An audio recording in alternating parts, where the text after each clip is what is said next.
llego a Puerto, voy para Mayarí.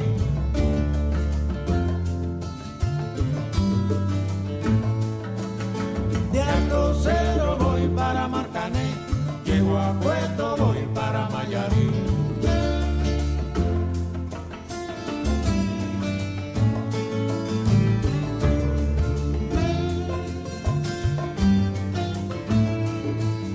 El cariño que te tengo no te lo puedo negar, se me sale la babita, yo no lo puedo evitar.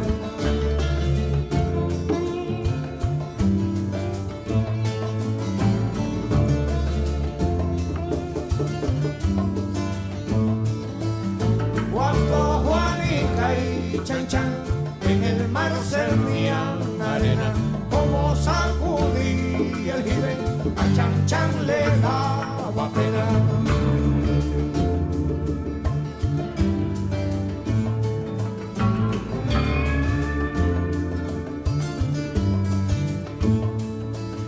Limpia el camino de paz, que yo me quiero sentar en aquel tronco que veo y así no puedo llegar.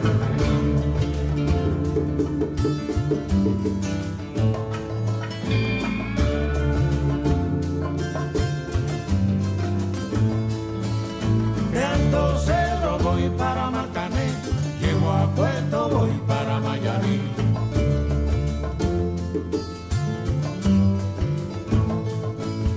De Alto Cero voy para Marcané, llego a Puerto, voy para Mayarí.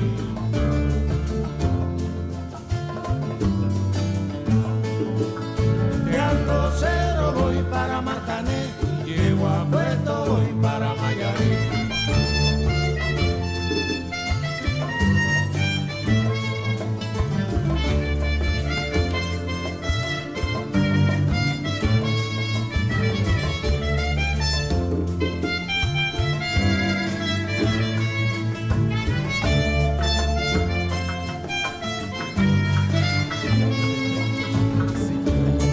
Avec Shadi et tous ses chroniqueurs. C'est que de la radio. Le mercredi de 9h à midi. Top FM. Et voilà, on se retrouve. Ça y est, petit problème technique. Voilà, ça y est, on m'entend bien comme il faut. On se retrouve maintenant avec France qui va nous parler.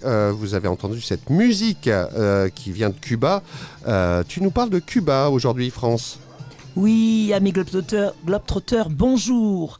Aujourd'hui, nous partons pour Cuba, cette île des Caraïbes entre l'Amérique du Nord et l'Amérique du Sud, à 7700 km de Paris. Christophe Colomb, en la découvrant en 1492, s'exclama « L'homme n'a jamais contemplé terre plus belle ». Eh bien oui, il avait vraiment raison. Perso, nous y avons passé 3 semaines et fait un road trip en voiture de 2500 km environ, qui nous amena de la Havane à Santiago de Cuba en passant par Vinales, Baraderos, les Cayos Cocos et Santa Maria, Trinidad, Camagüey, Cienfuegos, enfin bref, on s'est promené. Magnifique comme promenade. Oui, jolie promenade de 3 semaines. Cuba nous émerveille dès notre arrivée à la Havane, sa capitale. Ici, tout est en couleur, tout est musique, mais aussi tout est débrouille. C'est en fin d'après-midi qu'il faut arriver à Habana.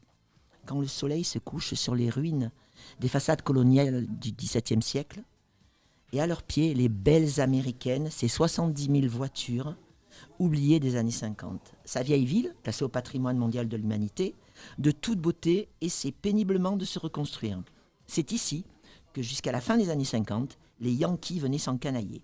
Prostitution, alcool, etc.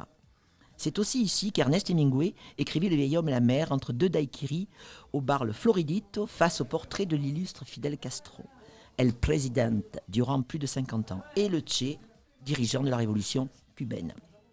Car Cuba, c'est aussi un pays et une population sous embargo américain, en cause son régime communiste, un parti unique, et ce depuis plus de 70 ans. La situation s'étant un peu arrangée du temps d'Obama, mais resserrée aujourd'hui avec Trump. Ce qui fait des Cubains des gens qui se débrouillent. Ici, pas toujours d'électricité, pas souvent d'internet. On voit les Cubains avec leur téléphone essayer de choper quelques ondes en plein centre-ville. Pas beaucoup de denrées venant d'ailleurs, à part peut-être celles venant du Venezuela ou de la Russie, qui sont les États qui les soutiennent. Les Cubains s'improvisent donc jour après jour.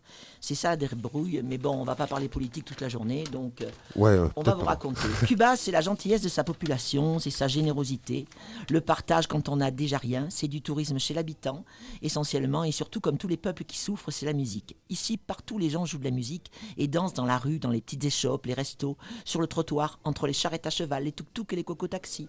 On danse le cha-cha, la rumba, la salsa, le boléro, la contredanza. Bref, on danse partout. C'est caliente, hein? Ah, caliente, caliente. Et le soir à La Havane, il faut se balader sur le Malecón. Grand boulevard longeant la mer, à pied ou en voiture, dans une superbe Buick ou autre Chevrolet de la belle époque. Ensuite, aller déguster une langouste chez Castropol. Le lendemain, flâner dans la rue Obispo, faire quelques musées, quelques églises à l'architecture hispanique. Ne pas louper le musée de la Révolution afin de connaître l'histoire de cette île. Ensuite, direction Vinales, à l'extrême nord-ouest. Petite ville tranquille, connue pour ses mogotes, curieuse formation de calcaire proéminente, de forme arrondie, étrange, surplombant les champs de tabac. Puisque c'est ici que ces fermiers, courageux, cultivent la terre, font pousser puis sécher le tabac.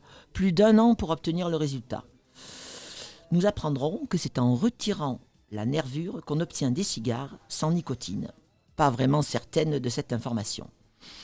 Le soir, nous danserons jusqu'au bout de la nuit. Nous irons le lendemain fouler le sable blanc de la superbe plage de Cayo Julias.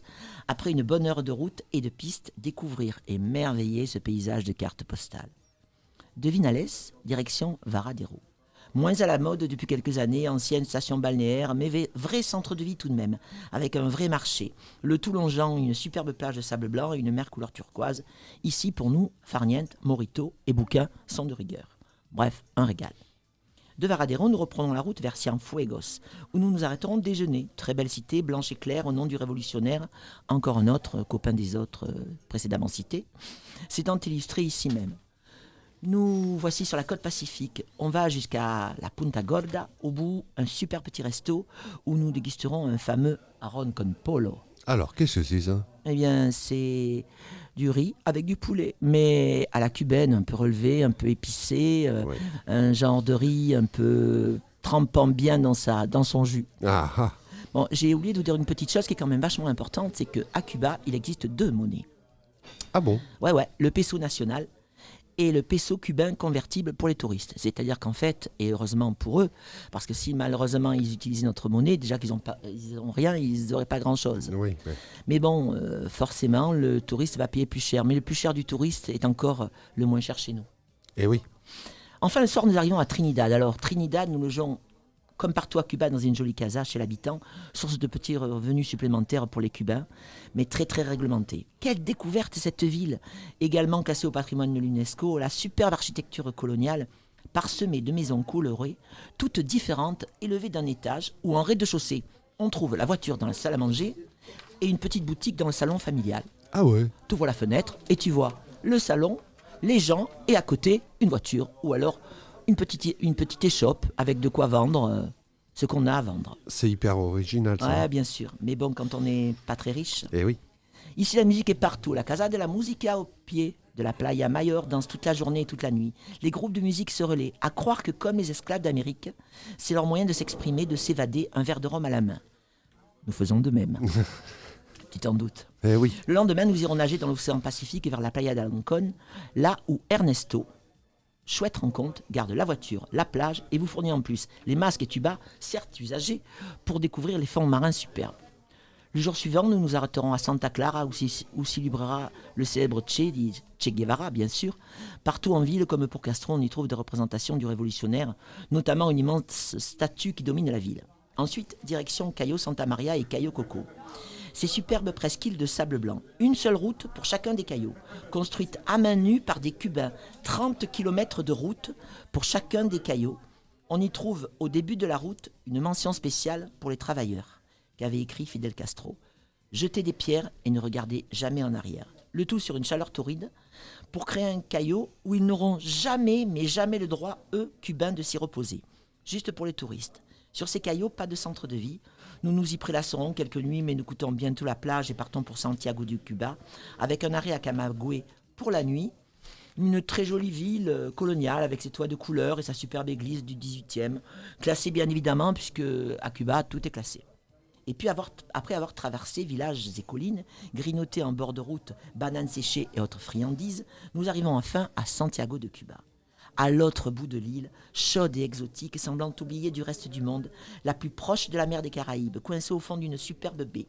Les montagnes de la Sierra Maestra comme terrasse pour cet magnifique endroit. Nous découvrons un centre ancien en bon état, des rues piétonnes larges descendant jusqu'à la mer, et à l'intersection des deux rues, voici la Casa de la Trova. C'est là qu'un musicien mondialement connu du nom de Compe Segundo, que vous avez écouté tout à l'heure, y inventa El Son, musique traditionnelle afro-cubaine, le même qui créa le morceau mythique Chan Chan que Nico a eu la gentillesse de nous passer. En rez-de-chaussée, comme à l'étage, quel que soit le jour ou la nuit, des groupes cubains de tout âge se relaient et font de la zik. Ils jouent de la tresse, c'est une guitare à 3 cordes, de la contrebasse, des percussions. Le lendemain, nous visiterons le centre historique, la cathédrale et le musée Velázquez, où nous comprendrons les différentes colonisations et à nouveau l'histoire de la révolution cubaine. Il faut également aller, quand on est là, jusqu'à Cayo Grama, en face de Santiago. Il y a toujours un bateau pour traverser. À l'arrivée, un jeune Cubain nous fera faire le tour de l'île. C'est lui qui nous expliquera quels risques prennent les Cubains pour que nous dégustions ces fameuses langoustes, plongeant dans la baie entre les ferries et les tankers. Ces langoustes qu'eux-mêmes n'ont pas le droit de manger. Ah oui. Ah ouais. En fait, ils les pêchent au risque de leur vie. Ils nous les cuisinent, ils nous les font déguster, mais eux n'ont pas le droit de les consommer. Et tu sais pourquoi ou c'est comme ça? Faut demander c'est à l'État c'est l'État qui décide exactement, de ça. L'État décide de tout. Ah oui. L'État décide et regarde combien la casa a coûté. Il passe dans chaque casa, c'est-à-dire dans chaque logement de touristes, pour regarder si tout a bien été payé et si rien n'a été pris là-dessus. Tout est quand même extrêmement réglementé. Nous sommes à Cuba tout de même. Donc Cuba est toujours dans cet sous esprit domination communiste. bien sûr. Sous domination communiste, et comme Trump n'a pas été aussi large qu'Obama, eh bien à nouveau, voilà les Cubains privés d'eau, privés d'électricité, sans ressources. On parle beaucoup dans le monde d'autres misères, mais celle-là, elle est terrible. Bref, en tout cas moi, en ce qui concerne les langoustes, j'ai eu bien moins envie d'en manger. Voilà, notre retour sur la Havane se fera en avion, par la ligne intérieure, le temps de faire quelques emplettes, puis nous rentrons chez nous. C'était un fabuleux voyage et une très très belle leçon de vie. Voilà, j'avais envie de voir si vous avez envie de me dire quelque chose ou si... Ah, mais écoute, là tu nous as fait gambader. Oui. C'était un grand moment de t'écouter et on a hâte d'y retourner. Oui, d'accord. Eh ben, écoute, pas de soucis. Hein. Merci en tout cas, France. Très volontiers. À la semaine prochaine, si vous voulez. Très beau voyage. Nous resterons probablement au bord de l'Amérique du Sud. Allez, on va se quitter pour le Flash Info et on peut applaudir France, tout à fait. On se quitte pour le Flash Info et on retrouve juste après la deuxième partie de l'interview de Philippe Sauton.